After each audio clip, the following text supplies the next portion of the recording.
ايه ده يا واد يا حنكش اللي بتاكله ده من ورايا؟ مالكش دعوة بقى، برضه ماليش دعوة. طب وديني اروح اقول لماما. تعالى تعالى تعالى هقولك. بس انت هتفضحني ولا إيه؟ انت عارف ماما ما بتحبش ان احنا نجيب اكل من بره. اكل من بره، بس الاكل ده واضح ان هو بيتي ونضيف خالص. ايوه هقول لك على سر.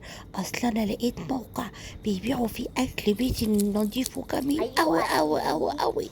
موقع ايه يا حنكش؟ قولي. لا يا سيدي انا خايفه اقولك. قول بس ومش هقول لحد. طيب مش هتقول خالص لماما؟ ابدا ابدا، بس يا سيدي قول. كدابة يا واد اسكت يا واد، يا واد اسكت، سيبني اقول الكلمتين يا واد. سامعني. يا واد اسكت. المهم مش عارفه اقول حاجه، انا مش عارفه اقول حاجه. يا كداب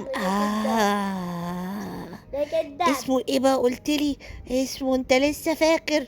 اسمه المطبخ المصري. بتعمله شيف من بيتها، بس حلو قوي قوي قوي قوي.